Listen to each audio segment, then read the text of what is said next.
My name is Tiffany Drummond. I'm here on behalf of ECANA, which is the Endometrial Cancer Action Network for African Americans. Thank you all so much for being here for Spill the Tea. And so, on behalf of AZI, we are doing and going to be discussing a Spot Her initiative. We want to help end the silence around endometrial cancer and destigmatize that conversation when it comes around our gynecologic health. And we also want to empower people across all generations and all cultures to talk about this, right? And I'm so glad that you're here, and I hope that we get empowered today to spread that message. I'm thrilled today to be joined by Amy and Heidi, our endometrial cancer survivors and thrivers, and also by Dr. Balogun, who is a radiation oncologist. Thank you so much for being here. So how often do you get a doctor in the room, right? That you can actually talk to. So take advantage of that as well. So I'm so glad to be here today. So Amy, I'm going to start with you. If you can tell me a little bit about yourself, and then I'm going to go to Heidi and then Dr. Balogun. So let me know a little bit about you. Sure, and thank you. So my name is Amy. I'm from Philly, home of the world champion Eagles. Yeah, so I was diagnosed 5 years ago, just celebrated the 5th anniversary of my diagnosis at age 71. And I'm still here, right? So what happened was I had been bleeding for over 2 years and ignoring it. Why? Busy taking care of others. I bet that's familiar to you. So finally, I felt so poorly, I got myself to a doctor, having not been to a gynecologist for, embarrassed to say, many years. Immediately, she said, "You have cancer." She could just tell from the exam. Then I had radiation, external pelvic radiation and internal radiation. And unfortunately, a few years ago, I had a recurrence that was taken care of. So at this moment in time, I am cancer-free and delighted to be here. That is awesome. So back to you, Heidi, to tell us a little bit about yourself. So hi, I'm Heidi. I am from New Jersey. I was diagnosed with endometrial cancer in 2017. I had a hysterectomy in 2018. I am still cancer-free right now. So thank you. It was a journey. I'm on the younger side of things and being diagnosed with endometrial cancer. So I find it a privilege to be here and talk to all of you about it. And I'm grateful that you came out to hear more and learn about it. Thank you so much. I'm so happy. I actually got to meet them yesterday. Sorry, guys. They're amazing. Dr. Balogun, please tell us a little bit about yourself. Sure. So, good morning, everyone. I'm a radiation oncologist and I focus on women's health. And clinically, that means I take care of a lot of women who have gynecologic cancers, also those who have breast cancers. And when it comes to my research, I focus on studying the disparities, mainly why do Black women have worse outcomes for certain cancers, especially endometrial cancer, which is one of my research interests. I study what are the risk factors, what are the things that contribute to worse outcomes, and hopefully ways that we can find better treatment so that we can all live longer. So that's me in a nutshell. And I'm so happy to be here. Thank you. Can we give them a round of applause for everybody that's here? Thank you so much. And it takes a lot of courage, especially for our survivors, to come up here and share their story. And I know it takes a lot of time out of your day too as well to come here and give your free time to share that. So is everybody ready to get into it and spill some tea? All right, let's get into it. So again, I know some of us have heard about endometrial cancer. Some of us have never heard about it. So I'm going to start with you, Dr. Balogun. Can you break it down to us what endometrial cancer is?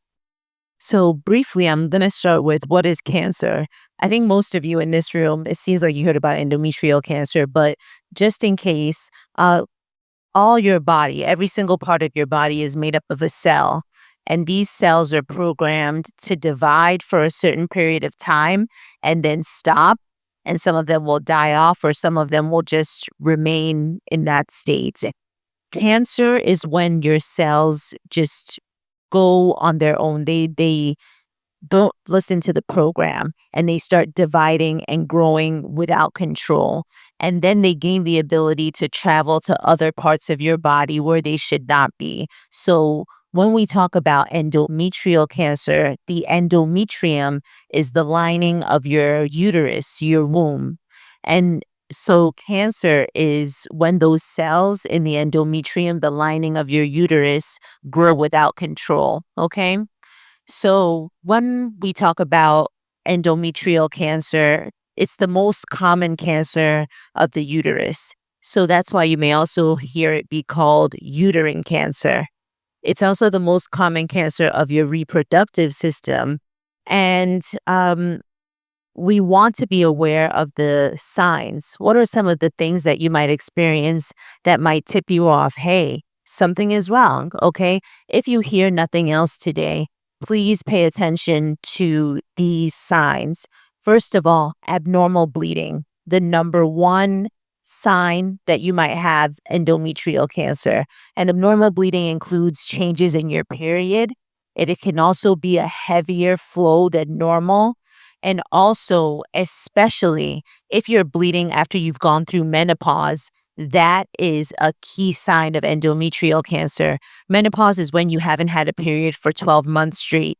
If you start bleeding again, you have to talk to someone about it, because until proven that it's not endometrial cancer, we have to assume that it could be. Okay. So sometimes women start bleeding again and they think, oh, it's my monthly has just come back. It shouldn't be the case. If you've gone 12 months or more, if you see blood again, you got to run to the doctor. Okay. What are some of the other things that might suggest you have something going on? Pelvic pain that lasts and continues. Okay. Or pressure, just a feeling of heaviness, pressure, fullness in the lower part of your abdomen. And if it lasts, you need to go and see a doctor ASAP. You might also notice new back pain. If you have new back pain that's not going away, don't just assume, oh, well, I'm getting older. You have to go and get that checked out. And then finally, if you're losing weight without meaning to, you need to also, talk about that with your physician. So the thing that people also ask me about are, okay, well, this endometrial cancer, what causes it? What contributes to it? So I want to talk to you about some risk factors. Okay. Some of them you can change and some you can't. So when it comes to endometrial cancer, as we grow older, we have a higher chance of developing cancers in general, but specifically endometrial cancer. That usually happens in women in their 60s. So, Heidi, your case is unusual because you got diagnosed in your 30s. But we're unfortunately seeing that younger and younger women, more of them are starting to have endometrial cancer. So that's why, as Tiffany said, share this with somebody, share this with your niece, your daughter-in-law, because unfortunately we're starting to see it in younger women. So advanced age is a risk factor for endometrial cancer.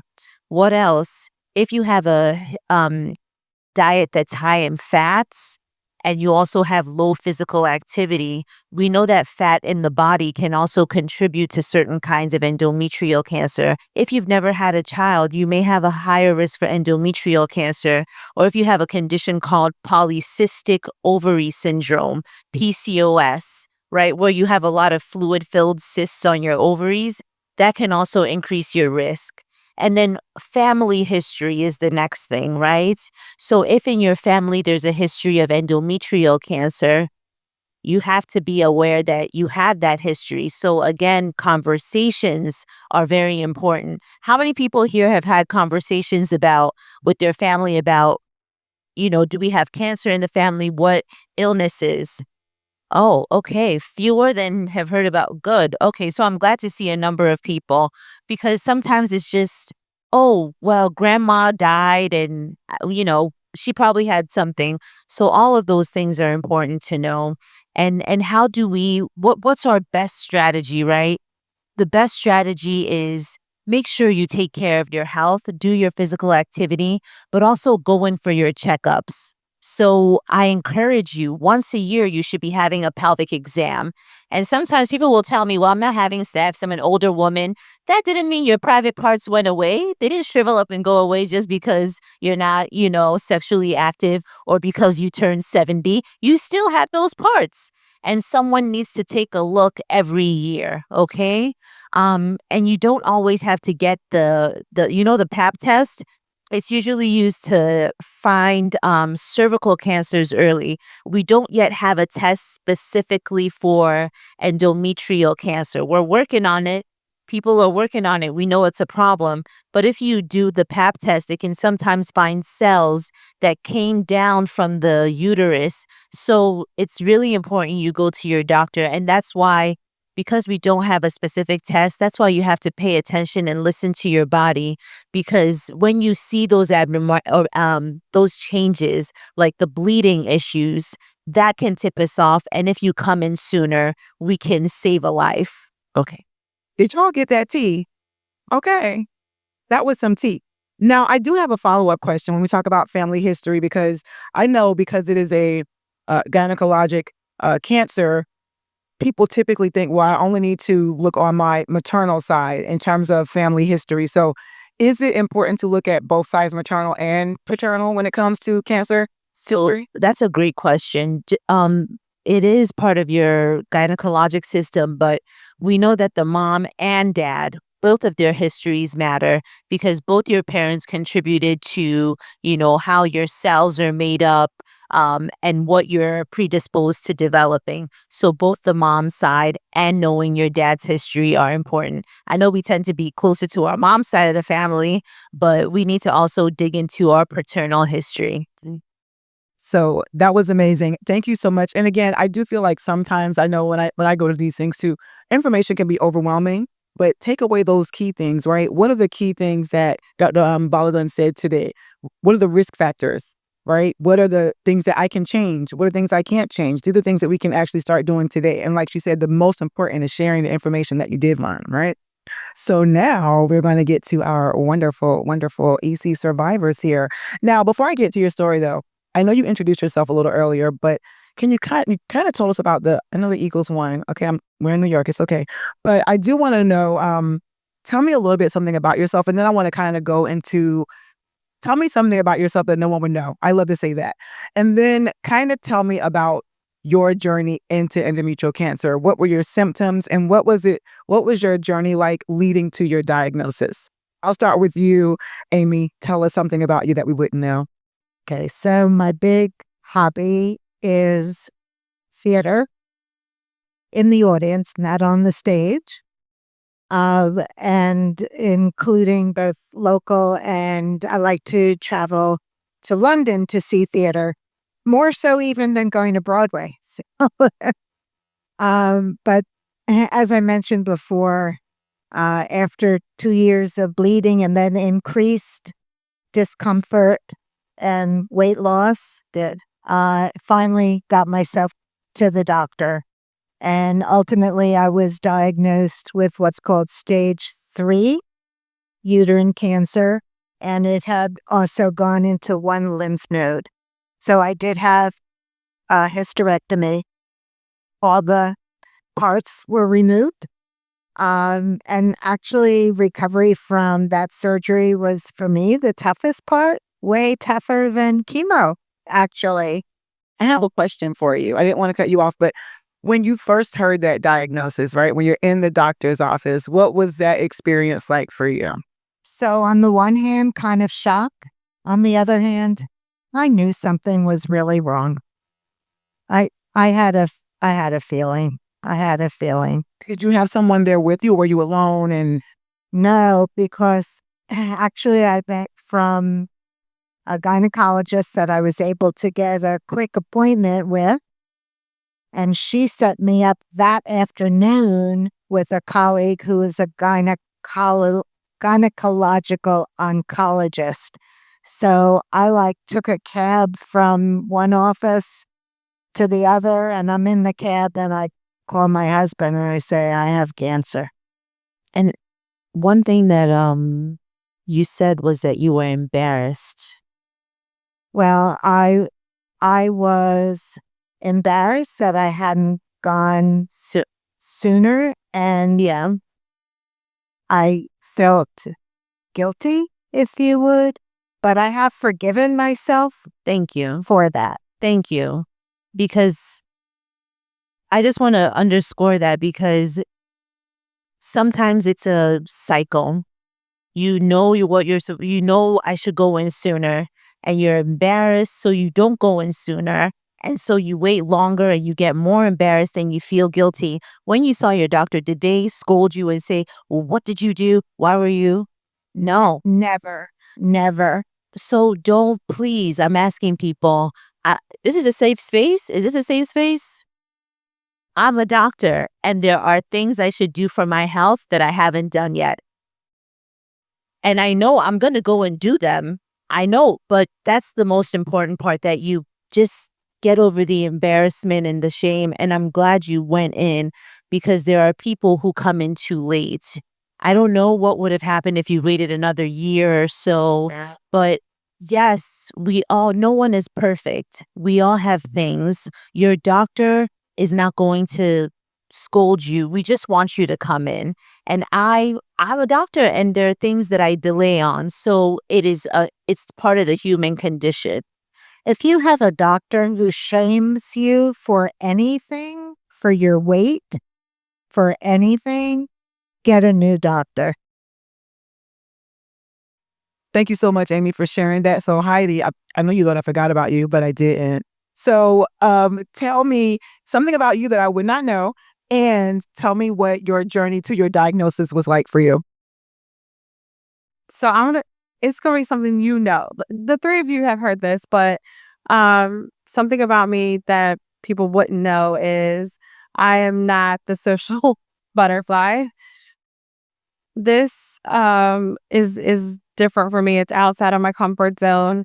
But when I'm passionate about things, I will step outside of my comfort zone for things that are important. So one, I would tell you all to do that. Challenge yourself to step outside of your comfort zone, because you're going to change somebody's life when you do it and you don't even know it.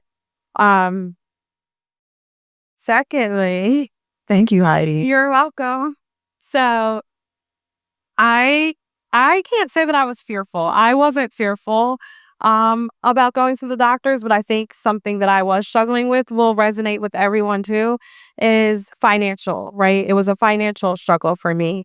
Um Being a young single parent, finding time to take off from work to go to the doctor was hard. Having extra money to pay the copay was hard. So that prolonged me, or it made it. I would always get to finally being at a place like, I can't take it anymore. Now I got to go to the doctor. So I would encourage young or old, because I know no matter whether we're young and we're struggling because finances are tight and we are trying to pay all the bills and take care of the kids, or we're older and we already have medication that's draining our finances, to still find time when you know your body's doing something different, to get it looked at. Um I had heavy periods. I was born that way. When I got my cycle, it was always abnormal, so I didn't have a normal cycle, so it was kind of unique for me. As I got older and things changed, abnormal was normal. So finding the true abnormal in my uniqueness was different. But my periods were extremely heavy. Um, my grandmother would say it looked like I had a crime scene going on. So that was a struggle. And she'd be like, you gotta go, you gotta get out of here. You gotta go to a doctor somewhere. Um, and I would say push for, if the doctor seems to not be listening to you, to get another opinion. And I know that's inconvenient, but that's what saved my life, was getting another opinion. Um, because I was abnormal, I could go months without a period. And so when I would go and it would come on and be heavy, I would be wearing Depends to try to help not ruin my clothes and taking change of clothes with me. When I would go to the doctor, they would say, well, what did you think was going to happen? You have to catch up. The lining hadn't shed for months, so now that's what's happening. And while that may have been true to some extent, it was so much more going on that was overlooked. And so changing doctors and getting another opinion made the difference for me. That I would encourage you to do that. If you know, you know your body and you know when something's wrong, don't just take it because a doctor told you it's this, that's what it is. Please, I was going to say, please dispel that. Because I once heard someone from ECANA say, we talk about risk factors, right? I talked about your if you've had a history of endometrial cancer yourself, etc. Someone from ECANA once said, a risk factor for dying from endometrial cancer is a doctor that doesn't care.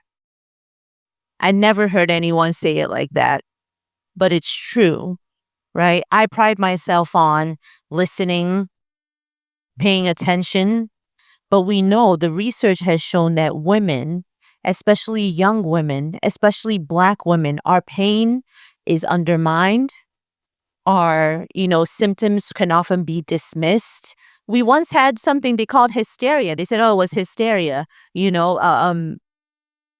So if your doctor is not listening to you, they seem like they're brushing you off, please run in the other direction. And I think especially in the Black community, we have this respect for the doctors that take care of us, and thank you for your respect. But your life is much more important. Just because they're taking care of you doesn't mean that you're not disrespecting them. It's common in medicine. We expect people to get second opinions. We've been trained to know a lot of things, but we don't know everything. So someone else might think of a new drug that came out that I didn't think of. They may catch something in your history that explains something that I didn't think of. If your doctor is upset that you're getting a second opinion, I need you to run. Okay? And then the last thing I wanted to say is, your body. For you, and everyone is different. For you, you had abnormal periods, but you noticed something. Even within that abnormality, you said, this is not my normal. Please don't let people tell you that you suddenly develop fibroids at 70. Okay? Because I've seen too many Black women who come in with heavy bleeding and people tell them, oh, you have fibroids. She went through 7 decades of life without fibroids and suddenly they just popped up. Yes, Black women are at a higher risk for developing fibroids, but if they haven't done the testing, if they haven't put an ultrasound on your abdomen, if they haven't even looked inside. I have women who've come to me and people said fibroids, didn't look inside just to see what was going on. Run out of that clinic. I'm begging you. Thank you. Honey, the tea is piping hot on this Saturday, okay? I will say two things that I notice when I go out in the community and talk to anyone, any woman, and I think this starts young, right? We're born with our reproductive organs, right? So when you think something is normal, even teaching young girls when they start their period, of course, heavy periods are some things that can be normal. But if you notice that you have to change your daily activity, right? Like, Heidi was saying that, she had to wear Depends. I know you had mentioned your mommy saying that she would have to bring change of clothes to work. That is not normal, right? I've had someone that said, oh, it's not going to change me. I still have fun. When I go to the beach, I just bring 5 bathing suits. That is not fun. Or having to know what a bathroom. I mean, so there are certain things that come with having a cycle that we are aware of, but there are certain things that are not normal that we need to take, not take notice of, right? To say, I should not have to do that. And so thank you for sharing that, because a lot of people think, well, that's my normal.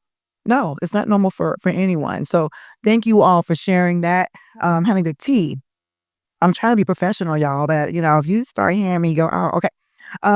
So here's my other thing, because we're talking about communication, right? Safe space, no judgment, openness. How did you communicate your cancer to your loved ones and your friends? And I'll start with you, Amy. How did that go for you? Yeah. So, of course, what was 5 years ago? The pandemic, right? And so when it came to telling my children how to do it by conference call, So that was difficult. And I left it to them to tell my grandchildren. But I'm a very open person, so I put it on Facebook. And, I feel that was important to share my story, to share my story. And I was surprised at how many people wrote back. I had cancer, not necessarily uterine cancer, but my husband had it. Da, da, da, da, da. Cancer has such a terrible connotation in our society. People fear it. And what we need to do is, it's just another thing like, I don't know, diabetes, talk about it. Talk about it. Right. So I don't know if you noticed Heidi's face as Amy was telling her wonderful story, but Heidi, did you put yours on Facebook too? Definitely. So, not to start, no, for sure not. I will talk about it on Facebook now. I will talk about it every chance I get now. But no, when I was diagnosed, it's my family history probably plays more into how I shared that, right? I was raised by strong women. So it was like, we do what we got to do. So that's where it was. Like, I told my grandma, I told my mom, they were like my support system. My worry was less about me and more about how it was going to impact the people that needed to help me get through it. So I had 2 kids, like, who's getting the kids, who's taking me to the hospital, who's picking me up. The kids have this going on type of thing. So um, I told them my mom's more of a like emotional person, so it was like, okay, and she started crying, like, we'll figure it out. My grandma was like, well, we gotta do what we gotta do. Let's get this done. When you gotta go. That was probably the most I talked about it. I talked to one of my friends about it to make the decision to have surgery. Because most of my friends, me being young, they couldn't relate. They couldn't relate to my heavy periods of requiring me to wear a depend, let alone anything else. So the harder part wasn't me telling people about it when I was diagnosed, because I was a move through what we got. I process things of like get things done, process after. So the harder thing for me was after the fact, no one understood and trying to find someone to talk to about what I was going through afterwards, which then I met ECANA. Hello. I met my tribe. Yeah, I mean, thank you so much for sharing that. And you two are really good examples of women who've gone through this journey and advocated for yourselves. So I want to talk about advocacy really quick. How many of you have gone to the doctor and you kind of knew something just wasn't right, but you didn't say anything? Right? Has anybody ever done that? I have. Right? Because I was just scared to even, who am I to like question this doctor who went to medical school and all of those things, right?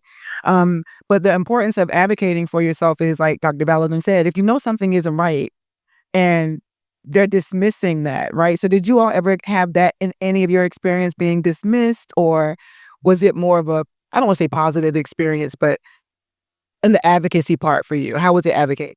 Yeah, go ahead. Do you? So I have had several doctors along the way in my journey. Some of them I felt were dismissive or did the easy route. I've had ablations done multiple times. For people who don't know, it's kind of like they take a balloon and burn the inside lining of your uterus. It's like in same day procedure, but that was a treatment that I was offered along my journey. I was offered medication to stop my bleeding along my journey, but no, it was just Band-Aids. But I would say, like, continue to keep looking for the right doctor that's listening. Because something, no offense, I love you, but no offense, but something that I learned that I think helped me advocate for myself with doctors, as the doctor said, like, we respect doctors, but someone said something to me and a light bulb went off is we go to the doctors and because they are a doctor, we just trust them because they are a doctor. We don't honestly know where they finished in the class. They could have been at the head or at the back. And so if you get information that you don't agree with, you look for a new doctor, and that will help you advocate. Because that Dr. Balogun went to class, okay? she was. I have no doubt in my mind. No offense taken, but I think they're human, right? We're all human. And I think sometimes it's a combination of, yes, it may be. There are different places people finish in the class. But also sometimes it's the pressures of the medical system, right? I don't care. I tell people, I'm like, I'm sitting with this person and I'm not going to rush in and rush out. If they want to tell me about their grandbaby's first steps, I'm going to listen because I want to see the whole person. But, we are more and more a medical system where we're pushing to be productive, see patients, just churn them out. And so sometimes things get missed because of that. And yes, there are doctors who sometimes are just burnt out, and they lose the passion maybe they initially came with or the care. So there's so many things, but at the heart of it, whatever the reason, if you're getting the sense from your doctor that they're not really locked into your care or invested, it's time to go. Absolutely. Absolutely. So what about you, Amy? I mean, you give me that you advocate for yourself. So what was that journey like for you? And have you ever felt like you were ever dismissed in your journey? So I've really been blessed with a great team, with a doctor who, if she's not sure, she encourages me to get another opinion. Any doctor who gives you pushback about getting a second opinion is not the doctor for you. So I really have been very lucky. The other thing is to find somebody that you can talk out your options with. And I have found support groups to be great sounding boards. And I also have participated in Cancer Support Community Greater Philadelphia. They have a program called Open to Options, which is a one-on-one. They're not going to tell you you should do this or you should do that, but they're going to help you think through the process. So that way I could go and talk to my doctor about the plan that I thought would work for me. Absolutely. Thank you so much for sharing that. And I will say too, I always say this, when you go into a doctor's office and you think, well, they know more than me. Your experience is your expertise. So if you've been experiencing this, nobody knows it better than you.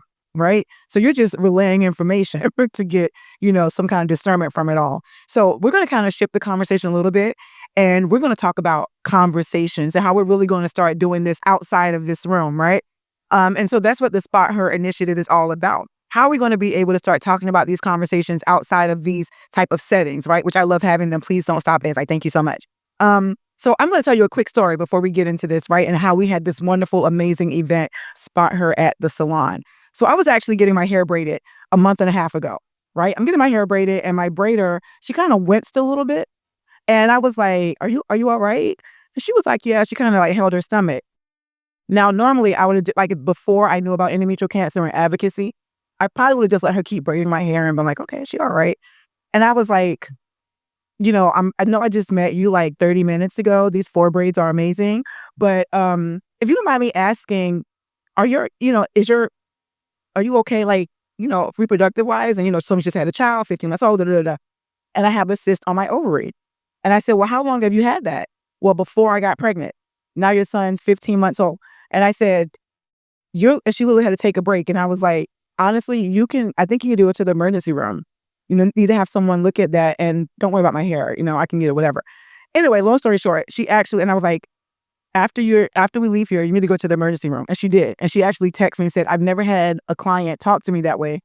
She ended up in the emergency room, ended up getting emergency surgery and referred to an oncologist. That's a true story. Just that one question changed the course of her, and she was in so much pain and just lived with that pain, right? So I know that we had this Spot Her initiative again, Spot Her at the salon, at the Spot Her, the hair salon. And I had 2 women who got their hair done that went at me, but that's okay. I am not upset. But let me ask you about your experience getting your hair done and being in that setting and sharing that experience. What was that like for you? I'm going to start with you, Amy. What was that like? So first of all, it's interesting how hair means so much to women, right? And I think loss of hair is one of the fear factors that keeps women from pursuing. But anyway, it was great because I did have conversations. My hairdresser at home, I went to her about 2 weeks after I started chemo because I knew I was going to lose my hair, and she cut it all off for me. And then along the way, as my hair grew back, we talked more and more about it. We talked about endometrial cancer. She said, "Oh, I have a wig if you want from a client of mine who had breast cancer." But I think it's a perfect venue to talk. You're in an intimate space with somebody who's handling a part of your body that doesn't have the baggage that other parts of your body have necessarily. So I think it's a great place for a conversation. And I was so grateful to be a part of the discussion. And I must say, a celebrity hairstylist, by the way. So Heidi, how was your experience with the celebrity stylist I was missing from? How was that? Oh, it was amazing. It was amazing. It was. It was good to talk with the stylist yesterday and doing that. Um, I think the hair salon is one of the best places to talk about the things that we go through. I mean, um and sharing with her yesterday, I think her and I together came up with some ideas of where she thinks that she could be more proactive with her clients, Right.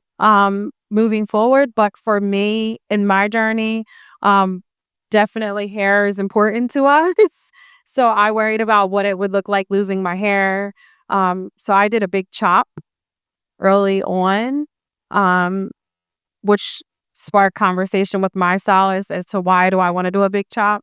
And I was like, I need to embrace what it'll look like when I lose it. So let's figure it out. I did a big chop, which sparked the thing for me. I continue to do a big chop. I let it grow. I chop it. Um, but she also aspired to become certified with insurance companies, my hairstylist, to help cancer patients and make wigs for them. So that was a big thing out of our conversation that came out of that. But I think two things, right, spark conversation. We got to get a little bit back to old school that we've gotten away from. When we were younger, right, the older ladies would tell us about things and we didn't want to hear about it. But we've kind of shied away from that under the guise of being private and keeping things private. But we need to talk about things. That's the only way that we make things better. And help each other. We have to get back, I'll speak for the younger generation, of recognizing the wisdom and experience that comes from the older generation. And I think the older generation can, even though my generation doesn't always want to hear it, share it anyway because it will matter. So that, I think, is how we spark conversation about it. I'm so glad you both got to experience that at the hair salon. So how many people go to the hair salon still? Because I do. Okay, so I want to just talk about the hair salon really quick because you might be thinking, well, okay, that's all great and all, but how am I going to start that conversation in the hair salon? Not like me, because I'll say, girl, how your uterus doing? I have no problem saying that. But you don't have to say that. What you can say is, I went to this event on Saturday and you know what they were talking about? They were talking about endometrial cancer. You ever heard of that? Start like that, like, right? And then that's how you kind of start that conversation. And then that might spark, like, there was this crazy lady at the salon talking about some endometrial cancer thing, and that's how it starts. And if it takes one person, then that's all, right? And so I think that's really what the Spot Her initiative is all about, is in any social setting, right? And I think having these kind of conversations are going to change that, right? So Dr. Balogun, I have a question for you because you see your patients. What would you tell your patients how they can start these conversations with their loved ones and friends? So I think sharing from your experience and saying, hey, I just went to the gynecologist for my checkup, just start from sharing your experience and what you're doing. And from there, ask them in a very loving, non-judgmental way, are you up to date? Are you good? What are you up to? I know just the other day, my sister, so yeah, it's a safe space. I am delayed on my mammogram. my younger sister texted me and she said, "Hey, I did my mammogram, just checking in on her other two sisters." And I said, "To be honest, I'm delayed." And she said, "Well, you have to go check it." So her sharing her personal experience, checking in on all of us because we're all intertwined. We're all a big community. And the one thing I will say is, yes, the hair salons, but I think for us to be comfortable talking about what's going on with ourselves, to be comfortable talking about it to our healthcare providers if there's something wrong, we have to start young. So it starts with our daughters, our nieces, our daughter-in-laws. We need to talk to them about, hey, when they're starting to go through puberty, talk about that stuff, in an age appropriate manner, because a young girl who is not afraid to talk about what's going on, in her body and those puberty changes or, sex, what's happening with her and her parents, is not going to be afraid when she sees abnormal bleeding or is experiencing pelvic pressure to talk about it and bring it up with someone else. So that's what I'd say. And thank you for sharing that because I was going to bring up, but she's up here as, a medical expert, but she's also a woman. She also has friends. She also has family. And so thank you for sharing that personal story to be able to share that. And I'll also say, too, when we talk about it starts young, men also need to understand our gynecologic health. If you're a husband or a brother or a cousin, right? I had a cousin that was like, didn't know anything, but like, if you have heavy bleeding, just, oh, where's my cousin? Like, she a girl. She bleeds like a lot. But, maybe you might know as you get older, don't make it such a conversation where you think only women can talk about that. Oh, I want to commend you both for sharing your stories. And I have one final question for you. Why was it so important for you to come here today and share your story? I'll go with you, Amy. So we need to spread the word. And if I can take part in doing that, I feel like I'm giving back. I am grateful for the 5 years that I have had post-diagnosis. I want to make sure people know that a cancer diagnosis is not the end of the line, but it's the beginning of a new part of your life. Thank you. And what about you, Heidi, Miss Antisocial? Who's the most social person I know? You really are social. I love you. Yeah, I'm telling you I'm not. But important for me is I know the impact of change people have made in my life by talking to me about things. So I would like to be that same impact for someone else. Cancer. I loosely say I'm grateful for cancer because it changed my life. Not in the way that I expected it to do it, but it definitely did. It helped me find purpose. It helped me find things. So I want to see my community do better. I want to see my community healthier. And so if I could, the part that I can play in that is sharing what I've been through to help someone else, and be there, which like I didn't know about ECANA when I was diagnosed, but I'm lucky I found them. But hopefully I can help someone else know about ECANA.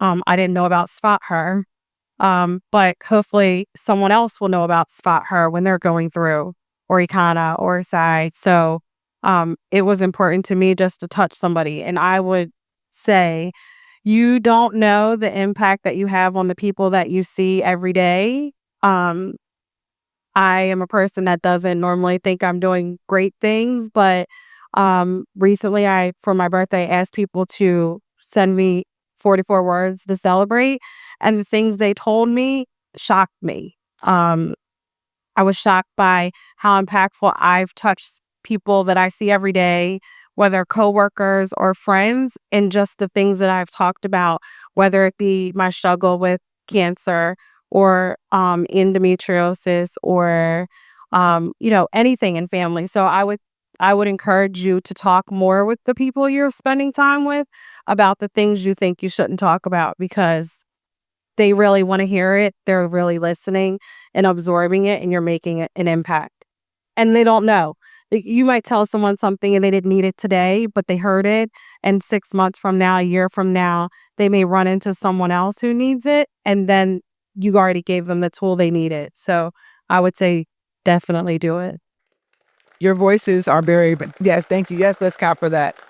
So your voices are very powerful, and you don't have to be on the stage to have a voice and make an impact, right? We do that every day just by going out and showing up for our friends and our family with what we've learned as we go out through this world. And so I want to thank you both for being here. Dr. Balogun, you've been invaluable. Thank you. I also want to thank Azai for putting together this awesome event. Harlem Week, it's been amazing, and we're not done, so don't even think you're going anywhere. And so I really want to, make sure that we drive home that talking about these conversations is personal for me, it's personal and professional for some of us too. And so if you want to share anything that you have, I want you to make sure you take pictures, and I love a selfie, so feel free to find me after. And you're going to hashtag spot her for EC. And you can also go to www.spotherforec.com. It's a lot of useful information. I know you all be on your computer, on your phones. So make sure that you go there as well.